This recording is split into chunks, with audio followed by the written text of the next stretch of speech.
Dear students of final year BA optional English, uh, let us discuss uh, the same topic, introduction to post-colonialism, in this third video. This essay of criticism is written by Annie Alumba. See, in earlier video we discussed up to 10th point. Now let us continue from 11th point onwards. See, the 11th point, decolonization. See, what is that decolonization? How that process of decolonization happens? Decolonization ಅಂದ್ರೆ ಏನು, ಅದು ಅದರ ಪ್ರಕ್ರಿಯೆ ಹೆಂಗೆ ನಡೆಯುತ್ತೆ? ಕೊಲೊನೈಸೇಷನ್ನಿಂದ ಹೊರಗೆ ಬರೋದು ಅಂದರೆ ಕೊಲೊನೈಸೇಷನನ್ನು ರಿಮೂವ್ ಮಾಡೋದು, that is decolonization. The process of this happened in 3 centuries from 18th to 20th century in America, Australia, New Zealand and South Africa. ಈ ಪ್ರಾಸೆಸ್ ಆಫ್ ಡಿಕೊಲೊನೈಸೇಷನ್ನು 18, 19, 20ನೇ ಶತಮಾನ ಈ 3 ಶತಮಾನಗಳಲ್ಲಿ ಸಂಭವಿಸಿತು. ಅದು ಅಮೇರಿಕಾ, ಆಸ್ಟ್ರೇಲಿಯಾ, ನ್ಯೂಜಿಲೆಂಡ್, ಸೌತ್ ಆಫ್ರಿಕಾದಲ್ಲಿ. ಅಂದರೆ all these countries where colonized countries, and by the end of 17th century they were got rid of that colonization. See, they had got rid of that colonization, and that's why in these 3 centuries this process of decolonization took place. Post-colonial applies to those countries in the bottom end of hierarchy. ಈ ಕಂಟ್ರಿಗಳಲ್ಲಿ post colonial ಅನ್ನೋದು the bottom end of ಹೈರಾರ್ಕಿಯಲ್ಲಿ ಈ ದೇಶಗಳಿಗೆ ಸಂಬಂಧಪಡುತ್ತೆ. In such countries there were no colonial subjects. ಇಂಥ ಈ ದೇಶಗಳಲ್ಲಿ ಕೊಲೋನಿಯಲ್ ಸಬ್ಜೆಕ್ಟ್ಸ್ಗಳು ಅಷ್ಟಾಗಿ ಕಂಡುಬರಲ್ಲ. In Australia, New Zealand, Canada hybridity is lesser, but in Africa it is more. Australia, New Zealand, ಕೆನಡಾದಲ್ಲಿ ಹೈಬ್ರಿಡಿಟಿ ಅನ್ನೋದು ಕಡಿಮೆ, ಅಂದರೆ ಇನ್ನೊಂದರ ಪ್ರಭಾವಕ್ಕೊಳಗಾಗಿ ಒಂದು ಕಲ್ಚರ್ ಡೆವಲಪ್ ಆಗೋದು ಅದೆಲ್ಲ ಕಡಿಮೆ. But in Africa it is more because of their backwardness, economic backwardness, cultural backwardness, political backwardness. So that the hybridity is more in Africa, but that is less in Australia, New Zealand, Canada. The 12th point is post-colonialism. See, we discussed what is colonialism and how it was derived from a Roman word colonia, and how it happened, and what are the effects of colonial. All those things we discussed in the earlier videos. But now let us see post-colonialism. See, post-colonialism, more than technical transfer of governance, it is not just the transfer of governance from one country to another, it is more than technical transfer of governance. ಅಂದರೆ ಈ post ಕೊಲೊನಿಯಲಿಸಮ್ ಅನ್ನೋದು ಬರೀ ಒಂದು ದೇಶದ ಆಡಳಿತ ಇನ್ನೊಂದು ದೇಶದ ಕೈಯಲ್ಲಿದ್ದದ್ದನ್ನು ಆ ದೇಶಕ್ಕೆ ಹಸ್ತಾಂತರ ಮಾಡುವ ಪ್ರಕ್ರಿಯೆ ಮಾತ್ರ ಅಲ್ಲ, ಆ ದೇಶಕ್ಕೆ ತಾಂತ್ರಿಕವಾಗಿ ಹಸ್ತಾಂತರ ಮಾಡೋ ಪ್ರಕ್ರಿಯೆ ಮಾತ್ರ ಅಲ್ಲ, ಅದಕ್ಕಿಂತ ಹೆಚ್ಚಾಗಿರುತ್ತೆ. ಹೆಂಗೆ ಅಂದರೆ ಇದು ರಾಜಕಾರಣದ ಪವರ್ ಹಸ್ತಾಂತರ ಅಲ್ಲದೆ ಒಂದು ಎಫೆಕ್ಟ್ ಆನ್ ಕಲ್ಚರ್ ಇರ್ಬೋದು, ಎಕಾನಮಿ ಇರ್ಬೋದು, ಕಸ್ಟಮ್ಸ್ ಇರ್ಬೋದು, ರಿಲಿಜನ್, ಎಲ್ಲದರ ಮೇಲೂ ಕೂಡ ಒಂದು ಪ್ರಭಾವ ಇರ್ತದಲ್ಲ, ಅದು ಪೋಸ್ಟ್ ಕೊಲೊನಿಯಲಿಸಮ್ನಲ್ಲಿ all these will be counted. It is not just white culture that rules other nation, it also refers to differences of power and history between New Zealand or Canada or European metropolis. ಬರೀ white culture ಮಾತ್ರ ಇನ್ನೊಂದು ದೇಶನ ಆಳಲ್ಲ, ಇದರ ಜೊತೆಗೆ white culture ಅಷ್ಟೇ ಆಳ್ವಿಕೆ ಮಾಡ್ತದೆ ಅಂತಲ್ಲ, ಇದರ ಜೊತೆಗೆ it also refers to differences of power and history between New Zealand or Canada and European metropolis. ಈ ಯುರೋಪಿಯನ್ ಕಂಟ್ರಿಗಳಲ್ಲಿ ಇರೋಂಥ ಒಂದು ಡಿಫರೆನ್ಸ್ ಆಫ್ ಪವರ್ ಮತ್ತು ಅದರ ಇತಿಹಾಸ ಕೂಡ ಈ ಒಂದು ಆಳ್ವಿಕೆಗೆ ಕಾರಣ ಆಗುತ್ತೆ. ಮಹಾಶ್ವೇತಾದೇವಿಸ್ ಶಿಶು deals with tribal people suffering in post independent India. ಈ ಮಹಾಶ್ವೇತಾದೇವಿ ಶಿಶು ಕಾದಂಬರಿಯನ್ನು ಓದಿದರೆ ಅಲ್ಲಿ ಪೋಸ್ಟ್ ಇಂಡಿಪೆಂಡೆಂಟ್ ಇಂಡಿಯಾದಲ್ಲಿ ಈ ಟ್ರೈಬಲ್ ಪೀಪಲ್ಗಳ ಸಫರಿಂಗ್ ಬಗ್ಗೆ ನಾವು ನೋಡ್ತೇವೆ. ಅಂದರೆ ಕಲೋನಿಯಾಲಿಸಮ್ನಲ್ಲಿ ಇನ್ನೊಂದು ದೇಶದವರು ಒಂದು ದೇಶದ ಮೇಲೆ, ದೇಶದ ಜನತೆಯ ಮೇಲೆ ಒಂದು ಎಕ್ಸ್ಪ್ಲಾಯ್ಟೇಷನ್ ಅನ್ನು ಮಾಡ್ತಿದ್ರು, ಬಳಕೆ ಮಾಡ್ತಿದ್ರು. ಆದರೆ ಪೋಸ್ಟ್ ಕೊಲೋನಿಯಲ್ ಸ್ಟೇಟಲ್ಲೂ ಕೂಡ ಒಂದು ಸಫರಿಂಗ್ ಆಫ್ ಟ್ರೈಬಲ್ ಪೀಪಲ್ ಐತಿ. ಅಂದರೆ still even colonization is over, still there is some suffering of the people, and that is post-colonial independent India. Commitment is not just to the nation, but to the people's problems like status of women.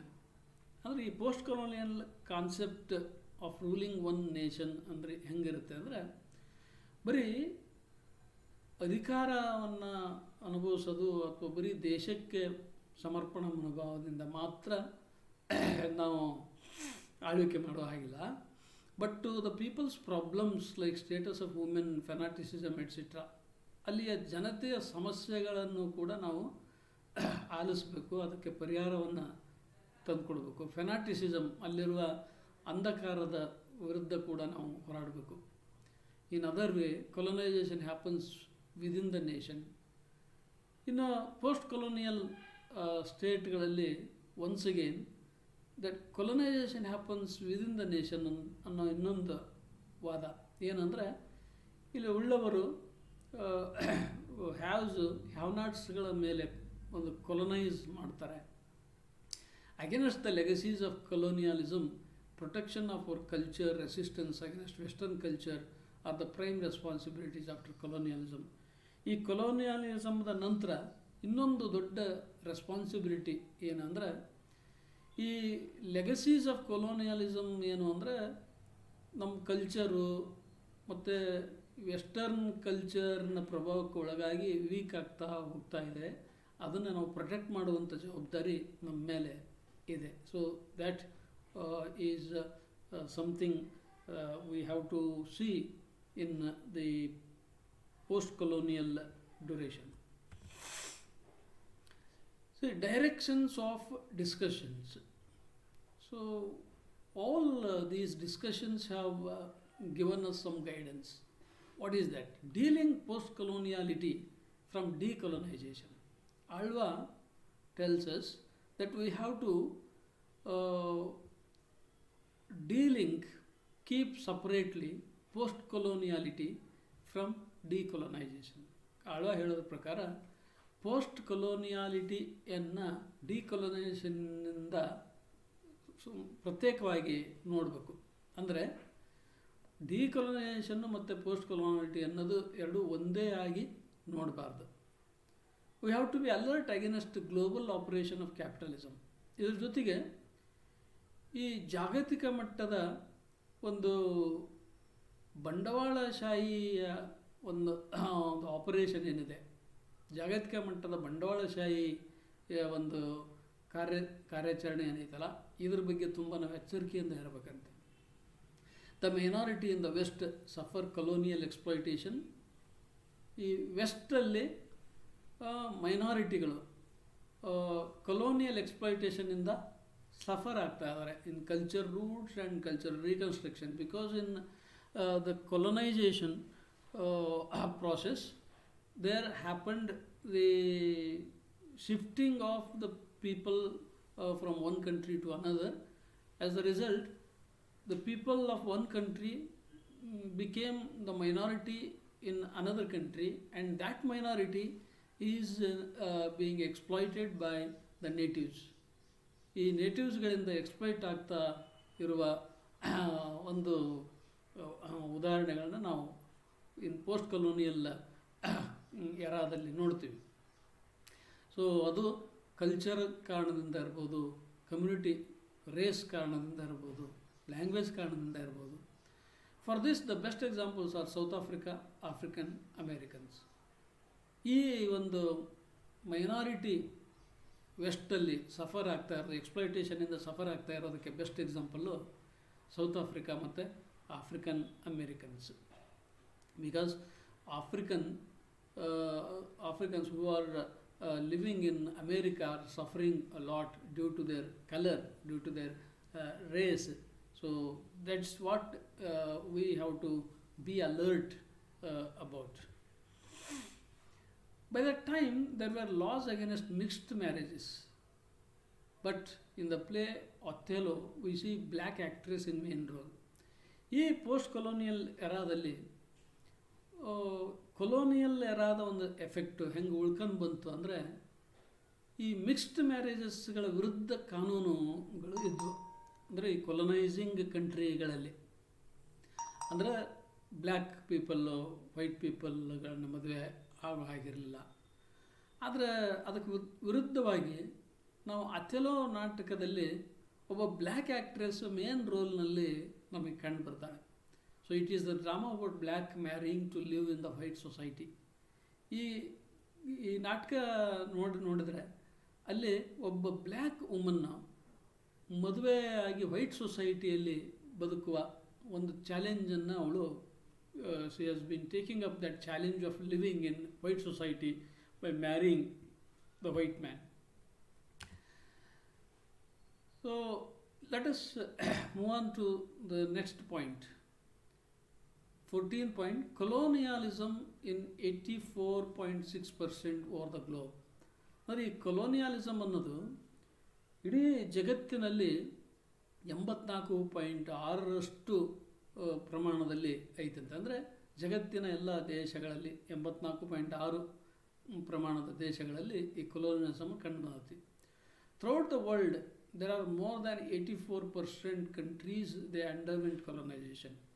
So almost 84+% of the countries have been colonized by the colonizers. It means the colonizers are lesser than the colonized all over the world.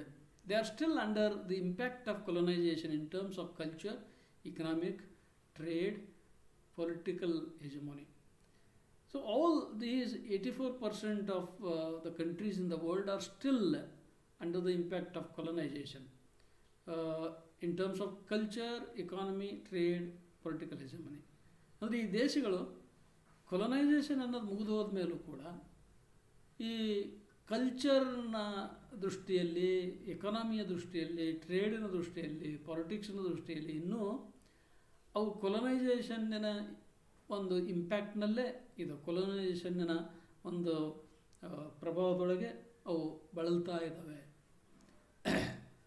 It means their culture is disturbed, their economy is disturbed, and their trade is disturbed, and also their polity is disturbed.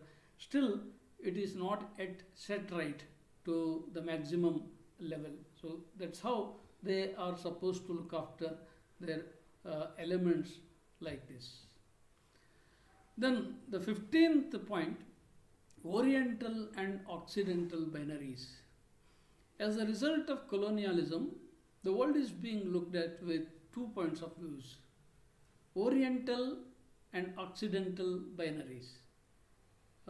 ಈ ಕೊಲೊನೈಸೇಷನ್ನಿನ ಕಾರಣದಿಂದ ಇಡೀ ಜಗತ್ತು ಎರಡು ದೃಷ್ಟಿಕೋನಗಳಿಂದ ನೋಡಲ್ಪಡುತ್ತೆ. ಒಂದು oriental, ಇನ್ನೊಂದು occidental points of ವ್ಯೂಸ್ದಿಂದ ನೋಡಲ್ಪಡುತ್ತೆ. Oriental, another occidental, that is eastern and western. ಈ ಈಸ್ಟರ್ನು ಮತ್ತು ವೆಸ್ಟರ್ನ್ ಅನ್ನುವ ಎರಡು ಕಾನ್ಸೆಪ್ಟ್ಗಳ ಮುಖಾಂತರ ಈ ಜಗತ್ತನ್ನು ನಾವು ನೋಡ್ತೀವಿ. That is the result of colonization. So in post-colonial era, we see the world with 2 points of views, that is Eastern point of view and Western point of view. See, let us conclude this whole essay, the introduction to the post-colonialism. To conclude this, we can say post-colonialism is nativism versus colonialism. ಈ post colonialism ಅನ್ನೋದು ಒಂದು ನೇಟಿವಿಸಮ್ಮು ಮತ್ತು ಕೊಲೋನಿಯಲಿಸಮ್ದ ಮಧ್ಯ ಇರೋವಂಥದ್ದು, ಇವೆರಡರ ವಿರುದ್ಧ ಇರೋವಂಥದ್ದು. ಅಂದರೆ ಕೊಲೋನಿಯಲಿಸಮ್ದ ನಂತರ ನೇಟಿವಿಸಮ್ಮು re-establish ಆಗಬೇಕಾಗೈತಿ, ಕೊಲೋನಿಯಾಲಿಸಮ್ನ ಸಂಪೂರ್ಣವಾಗಿ ಹೋಗಲಾಡಿಸ್ಬೇಕಾಗೈತಿ. Colonialism is an introduction to post colonialism. So ಮತ್ತು ಕೊಲೋನಿಯಾಲಿಸಮ್ಮು ಈ ಪೋಸ್ಟ್ ಕೊಲೋನಿಯಾಲಿಸಮ್ಗೆ ಒಂದು introduction, because that process of colonialism happened, and in post colonialism that has to be removed. So with this much we can put an end to this last video on this topic, introduction to post colonialism by Ania Lomba. Thank you.